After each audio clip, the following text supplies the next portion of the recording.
नमस्कार, मैं हूं मनविंदर। एमबीएन नेटवर्क पे आप सभी लोगों का बहुत स्वागत है। तो ईडी का शिकंजा एक बार फिर से अरविंद केजरीवाल पे कसने वाला है। तारीख मिल चुकी है। केजरीवाल चुनाव प्रचार में डरे-डरे घूम रहे हैं कि पता नहीं कब बुलावा आ जाए, क्योंकि ईडी के पास अहम दस्तावेज हैं केजरीवाल के खिलाफ, जो ईडी अदालत में दाखिल करने जा रही है। एंड केजरीवाल के 3-3 विधायक पहले से ही तिहाड़ की रोटियां तोड़ रहे हैं।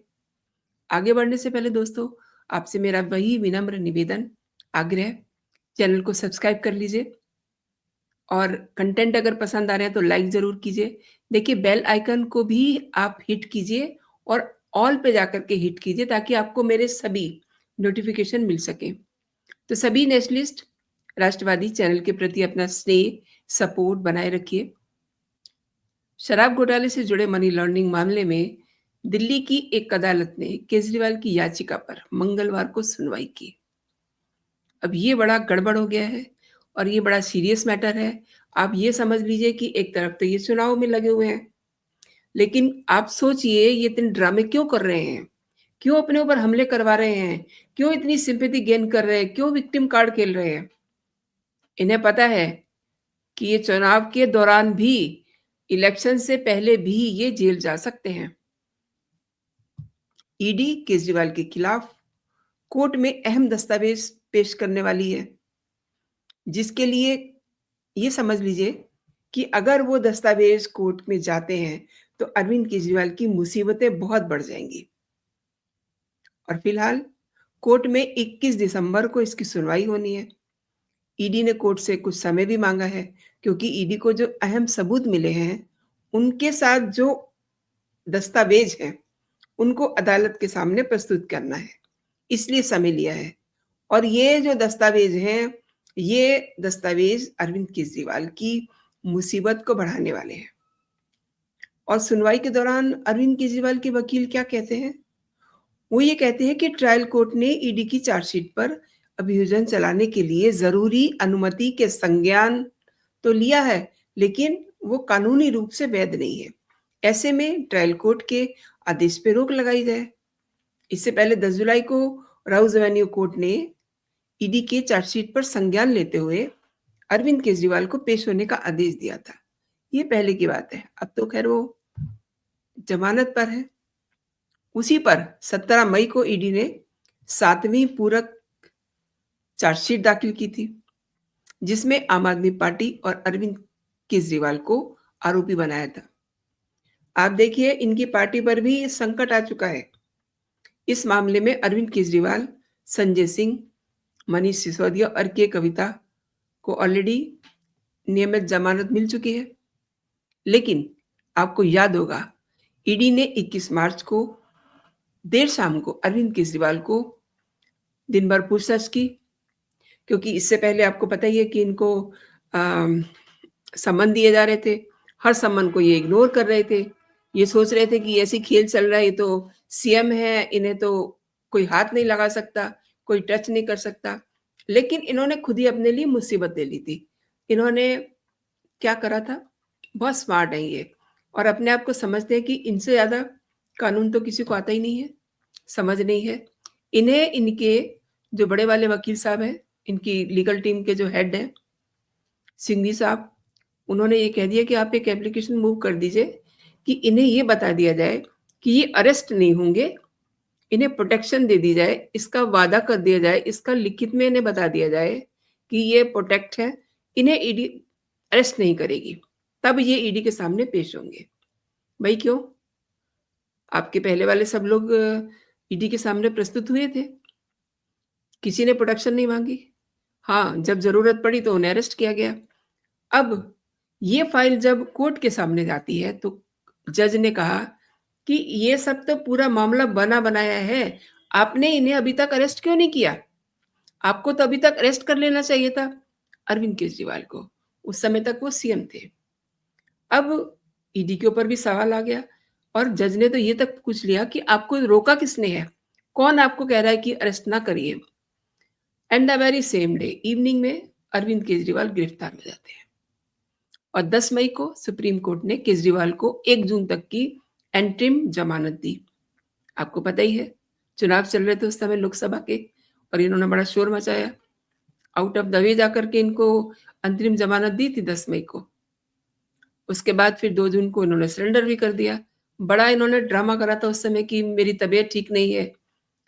मतलब घूमते रहे 15-20 दिन तक गला फाड़ा इन्होंने, काफ़ी इन्होंने कैम्पेनिंग की, लेकिन जिस दिन जाने का टाइम आया तो इनकी तबीयत खराब हो गई।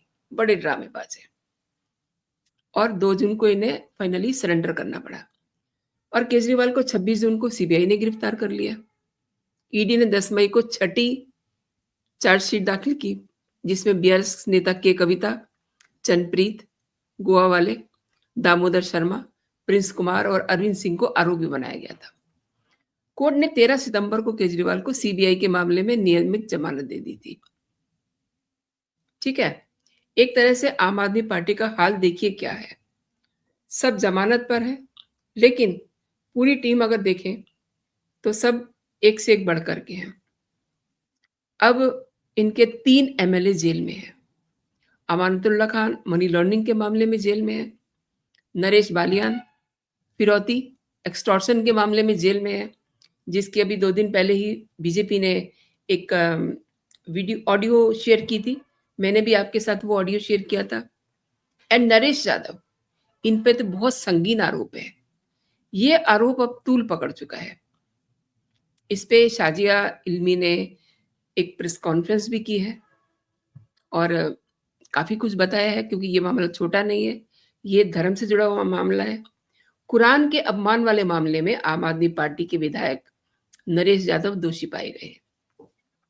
दिल्ली में शांति है, लेकिन पंजाब में क्या चल रहा था? पंजाब के मलेरकोटला में कुरान शरीफ की बेअदबी होती है और इस मामले को कोर्ट ने बहुत सीरियसली लिया और इन्हें 2 साल की सजा सुनाई। जैसे ही ये फैसला आया, बीजेपी ने इनको घेर लिया। अब बीजेपी के नेताओं ने मंगलवार को जबरदस्त प्रदर्शन भी किया और काफ़ी हंगामा रहा पूरा। मतलब जनता पार्टी का, मतलब ये उनकी डिमांड थी कि केजरीवाल के जो ये नरेश यादव हैं, उन्हें ये निष्कासित करें अपनी पार्टी से। लेकिन केजरीवाल बेचारे क्या करें, वो तो खुद कई सारी आफ़तों में फँसे हुए हैं। पता नहीं किस तारीख को क्या होगा, पता नहीं वहीं ना रख लें, वहीं से इनकी रेस्टिंग ना हो जाए। तो आम आदमी पार्टी के जो विधायक हैं नरेश यादव, उन्होंने 2016 को कुरान बेअदबी में उनको 2 साल की सज़ा हुई थी। ये मामला पंजाब के मलेरकोटला का है। मलेरकोटला की एक अदालत ने उन्हें 2 साल की कैद सुनाई है और ये घटना जून 2016 की थी। और ये घटना कब हुई थी? मलेरकोटला में कुरान के पन्ने कब फटे थे? देखिए, मतलब ये कितना गंभीर काम है, गंभीर आरोप है, इतना गंदा काम इन्होंने किया। कुरान के पन्ने फटने का आरोप है, बेअदबी का आरोप है इन पे।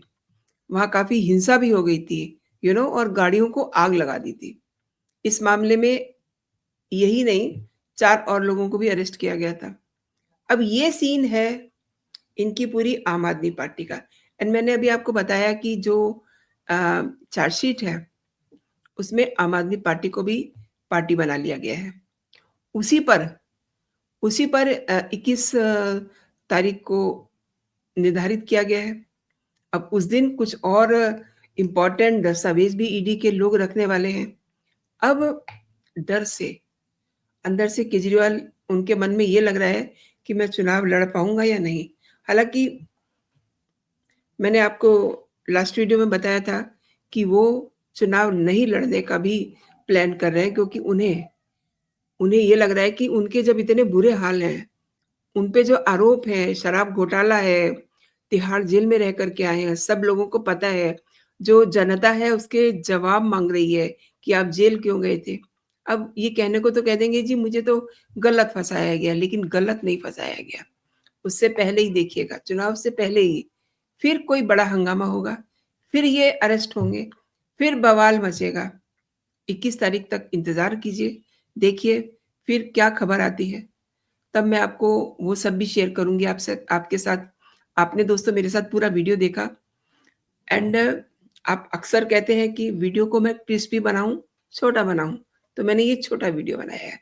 आपने मेरे साथ पूरा वीडियो देखा, आपका बहुत-बहुत धन्यवाद अगेन एंड कमेंट ज़रूर कीजिए, आपको मेरे कंटेंट कैसे लग रहे हैं। अभी के लिए इतना ही, आप अपना और अपनों का बहुत सारा ख्याल रखिए, खुश रहिए, स्वस्थ रहिए। जय हिंद, जय भारत।